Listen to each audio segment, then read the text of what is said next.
ఎన్టీఆర్‌కి భారీ ఆఫర్ ఇచ్చారట నారా చంద్రబాబు నాయుడు. తెలుగుదేశం పార్టీ ప్రచారం చేస్తే జూనియర్ ఎన్టీఆర్‌కి మంత్రి పదవి ఇవ్వడానికి సైతం తాను సిద్ధమే అని చెప్పారట. తెలుగుదేశం పార్టీ గౌరవాధ్యక్ష బాధ్యతలు కూడా జూనియర్ ఎన్టీఆర్‌ని స్వీకరించాలని ఇప్పటికే చంద్రబాబు ఎన్నోసార్లు ప్రయత్నాలు చేశారు. కానీ ఈ విషయంలో ఎప్పుడూ జూనియర్ ఎన్టీఆర్ ముందుకు రాలేదు. నారా చంద్రబాబు నాయుడు తెలుగుదేశం పార్టీకి సంబంధించిన విషయంలో ఎలాగైనా సరే ఎన్టీఆర్‌ని అద్భుతమైనటువంటి ఒక స్థానంలో నిలిపి తెలుగుదేశం పార్టీ భవిష్యత్తుగా మార్చాలనుకున్నారు. కానీ జూనియర్ ఎన్టీఆర్ మాత్రం ఇంతవరకు ఆ వైపు ఇంట్రెస్ట్ చూపించలేదు.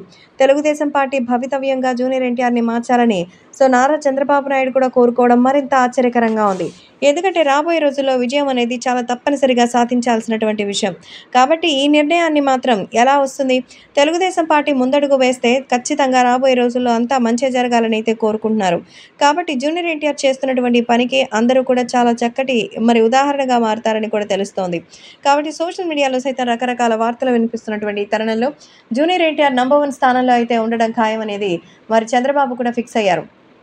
అందుకే ఎన్టీఆర్ తెలుగుదేశం పార్టీ కోసం ప్రచారానికి వచ్చి తెలుగుదేశం పార్టీకి మద్దతు తెలిపితే జూనియర్ ఎన్టీఆర్ కోరుకున్న పదవి ఇవ్వడానికి సైతం సిద్ధమని నారా చంద్రబాబు నాయుడు ఎన్టీఆర్‌కి ఓపెన్ ఆఫర్ ఇచ్చారట.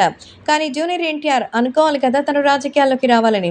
తనకు రాజకీయాల్లో వచ్చి కుటుంబాల మధ్య విద్వేషాలు చెలరేగడం ముఖ్యం కాదని, తన కుటుంబం తనకి సంబంధించిన అభిమానులు సంతోషంగా ఉంటే చాలని జూనియర్ ఎన్టీఆర్ భావిస్తున్నట్టుగా తెలుస్తోంది.